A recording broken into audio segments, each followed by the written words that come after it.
Hello বন্ধুরা, good morning. কি করছো তোমরা সবাই? আই হোপ কি তোমরা সবাই ভালো আছো। আমিও ভালো আছি। আর আমার হাজব্যান্ড এখন ডিউটি চলে গেছে। ওকে সকাল সকাল আমি ঘুগনি আর রুটি নাস্তা দিয়ে দিয়েছি।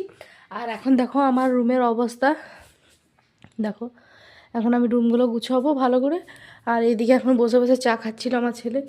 এই দেখো এখন বাজে ঘড়িতে এই 9:30। আর এখন আমি সব কাজ কমপ্লিট করব, স্নান করব আর তারপর পুজো দেবো। আর দেখো কটা দিন আজ কী করি। অনেক দিন পর আমি ভিডিও আপলোড করছি, কারণ আমি এতদিন থেকে ব্লগ ভিডিও আপলোড করিনি, এবারে করব। এই দেখো আমার ঠাকুরগুলো এখানে আছে।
এখন আমার রুম কমপ্লিট হয়ে গেছে।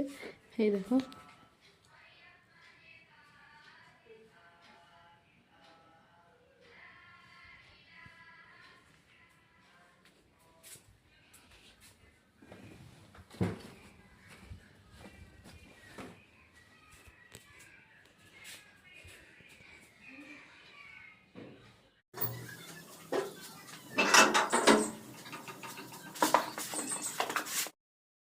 যাবে খাবে। আজ ফার্স্ট টাইম আমার ছেলেকে আমি ট্রাই করাবো। এইটাতে আছে, সকালবেলায় রুটি করেছিলাম আর এটার মধ্যে আছে ডাল। এখন ডাল হলো, তোমার ছেলেকে এখন ডাল আর রুটি খাওয়াবো। ফার্স্ট টাইম ট্রাই করাচ্ছি। আজ বাজছে 11টা। এখন আমার সমস্ত কাজ হয়ে গেছে, এখন আমি স্নান করতে যাব। আর তার আগে আমার এই দেখো এখানে একজন বসে আছে, এখানে আমার ছেলে আর আমার জায়ের মেয়ে এখানে বসে আছে, আমার খেলছে ওরা। এখন আমি স্নান করবো, ও এখন ওর ভাইকে খেলাবে একটু, তারপর আমি কি রান্না করছি তোমাদের সাথে শেয়ার করবো। আমি স্নান করার আগে আমি ভাবলাম একটু বাগানে মূলা শাক হয়েছে তো তুলে নিই।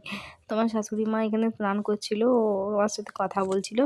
আর এই দেখো বাগানে আমাদের শাক যে লাগিয়েছি মূলোগুলো হয়নি, কারণ ভালো করে লাগা হয়নি গাছটা। তার জন্য ভাবলাম মূলো শাকগুলাই খেয়ে নিই। তো মূলো শাকের সাথে সাথে আমাদের অনেকগুলো আলু শাকও হয়েছে। কালকে অর্ধেক তুলেছি, আজকে অর্ধেক তুলবো। খুব সুন্দর ফ্রেশ এখন।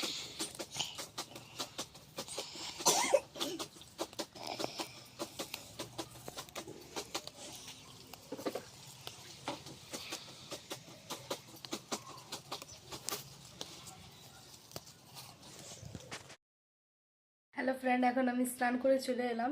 প্রচুর ঠান্ডা আর বাড়িতে কারেন্ট ছিল না। আর এখন স্নান করে এলাম ঠান্ডা ঠান্ডা জলে। এদিকে ঠাকুর পুজো করে নিচ্ছি, তারপরে খাবার খাওয়াবো, ছেলেটাকে খাবার খাওয়াবো। একে আজকে খাওয়াবো ডাল ভাত আর আলু সেদ্ধ ছিল এটাতে, আর একটু ঘি দিয়ে দিয়েছি। আমাদের বাইরে রোড হচ্ছে দেখো।